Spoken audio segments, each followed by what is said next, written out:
Hello बच्चों, चलिए प्रश्न को पढ़ते हैं। इसमें लिखा है कि एक समान कोणीय वेग से घूमते हुए एक गोल प्लेटफॉर्म पर परिधि के निकट एक व्यक्ति बैठ जाता है बच्चों।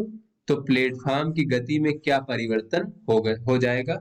और बच्चों, यदि व्यक्ति जो है वो परिधि से हटकर प्लेटफॉर्म के केंद्र की ओर जाने लगे, तब जो होगा बच्चों प्लेटफॉर्म की गति में क्या परिवर्तन होगा, ये हमें बताना है बच्चों। तो चलिए इस प्रश्न की मूल अवधारणा देख लेते हैं बच्चों। चलिए देख लेते हैं कि कोणीय संवेग संरक्षण का नियम क्या होता है बच्चों। तो घूर्णन करती किसी वस्तु पर बच्चों अगर कोई बाह्य बल आघूर्ण नहीं लग रहा है बच्चों, यानी बाह्य बल आघूर्ण का मान बच्चों शून्य हो, तो उस घूर्णन करती हुई वस्तु का जो कोणीय संवेग जे होता है बच्चों, उसका मान नियत होता है।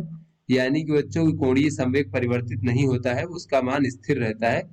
तो बच्चों इसे हम कहते हैं कोणीय संवेग हमारा संरक्षित रहता है, यानी कि कोणीय संवेग संरक्षण का नियम बच्चों। तो बच्चों जब कोणीय संवेग नियत रहता है तो देख लेते हैं बच्चों कोणीय संवेग जे बराबर क्या होता है बच्चों, ये होता है हमारा आई ओमेगा। आई क्या है बच्चों, जड़त्व आघूर्ण, और ओमेगा क्या है बच्चों, कोणीय वेग। चलिए अपने प्रश्न को हल करते हैं। इसमें कहा जा रहा है बच्चों कि एक गोल प्लेटफॉर्म है बच्चों जो एक समान कोणीय वेग से घूम रहा है। तो यहाँ बच्चों मान लीजिए ये एक गोल प्लेटफॉर्म है जो एक समान कोणीय वेग ओमेगा से घूम रहा है। फिर बच्चों कहा जा रहा है कि अगर इसकी परिधि पर बच्चों कोई व्यक्ति आकर के बैठ जाता है, तब बच्चों इसकी गति में परिवर्तन क्या हो जाएगा बच्चों। तो मान लीजिए अब इसका कोणीय वेग ओमेगा डैश हो जाएगा बच्चों। तो देखते हैं बच्चों इसकी गति में क्या परिवर्तन हो जाएगा। तो बच्चों ये जो है एक समान कोणीय वेग से घूम रहा है, अर्थात बच्चों इस गोल मेज के जो घूर्णन गति इसमें कोई कोणीय त्वरण नहीं है, अर्थात बच्चों कोणीय वेग परिवर्तित नहीं हो रहा है। तो बच्चों जब कोई कोणीय त्वरण नहीं, अर्थात बच्चों उसमें जो बल आघूर्ण है उसका मान शून्य है। तो बच्चों जब जब बल आघूर्ण शून्य रहता है तो कोणीय संवेग परिवर्तित नहीं होता है, और कोणीय संवेग जे का मान बच्चों नियत रहता है। तो इस स्थिति में बच्चों यहाँ पर हम पहली स्थिति में बच्चों हम कोणीय संवेग J1 मान लें, तो ये हो जाएगा बच्चों हमारा I1 ओमेगा। या फिर बच्चों इसको हम J बराबर ही मान लेते हैं बच्चों। यहाँ पे मान लीजिए कि अभी कोणीय संवेग J है जिसका मान है बच्चों I ओमेगा। तो इस प्रकार से बच्चों I क्या है, इसका जो है जड़त्व आघूर्ण है गोल मेज का इस अक्ष के परितः। उसके बाद बच्चों जब कोई आदमी बैठ जाता है इस प्रकार से, तब जो है इसका कोणीय संवेग कितना हो जाएगा, तब J डैश मान लेते हैं बच्चों, ये हो जाएगा I डैश ओमेगा डैश।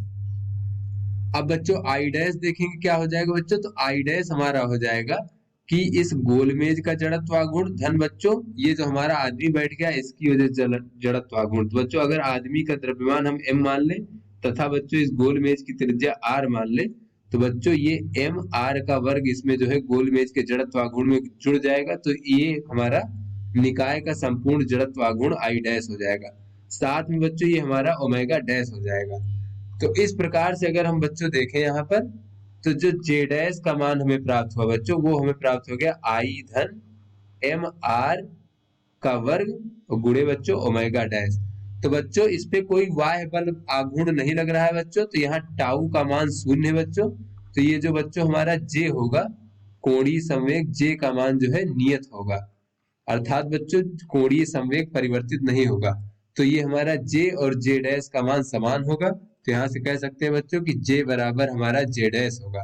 तो जे बराबर था बच्चों हमारा आई ओमेगा, और जे डैश बराबर था बच्चों आई धन एम आर का वर्ग और गुणे बच्चों ओमेगा डैश। तो यहाँ से बच्चों हमें दिख रहा है कि पहले जो है इसका कोणीय वेग ओमेगा था बच्चों और जड़त्व आघूर्ण आई था, किंतु बच्चों बाद में जड़त्व आघूर्ण का मान जो है ये बढ़ गया है। जड़त्व आघूर्ण का मान बढ़ गया है क्योंकि बच्चों आई में कुछ जुड़ गया है, कितना जुड़ गया है, एम आर का वर्ग। तो बच्चों ये जो ओमेगा डैश का मान हो जाएगा ये, यानी कि कोणीय वेग का मान कम हो जाएगा, कोणीय वेग घट जाएगा। तो बच्चों जड़त्व आघूर्ण जो हमारा कोणीय संवेग होता है वो होता है जड़त्व आघूर्ण गुणे कोणीय वेग। तो बच्चों अगर जड़त्व आघूर्ण हमारा बढ़ जाएगा तो कोणीय वेग घट जाएगा, जिससे कि दोनों का गुणनफल जो है वो नियत रहे। अर्थात बच्चों ओमेगा डैश जो होगा हमारा बच्चा छोटा होगा किससे, ओमेगा से। बच्चों जैसा कि प्रश्न में हमसे पूछा गया कि प्लेटफॉर्म की गति पर क्या प्रभाव पड़ेगा बच्चों, तो यहाँ से हम कह सकते हैं बच्चों कि प्लेटफॉर्म का कोणीय वेग जो है वो घट जाएगा। क्यों घट जाएगा बच्चों, क्योंकि ये जो जड़त्व आघूर्ण है उसका मान बढ़ गया है, इस वजह से कोणीय वेग का मान घट जाएगा। क्योंकि बच्चों जड़त्वाघूर्ण गुणे कोणीय वेग जो हमारा कोणीय संवेग होता है उसका मान नियत होना चाहिए।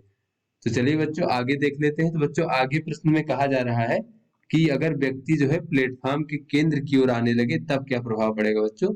तो इस प्रकार से बच्चों ये हमारा प्लेटफॉर्म गति कर रहा था बच्चों, इस प्रकार से घूर्णन गति, और यहाँ पर हमारा परिधि पर व्यक्ति था। अब बच्चों वो चल के जो है केंद्र की ओर जाने लगा है बच्चों, इसके केंद्र की ओर।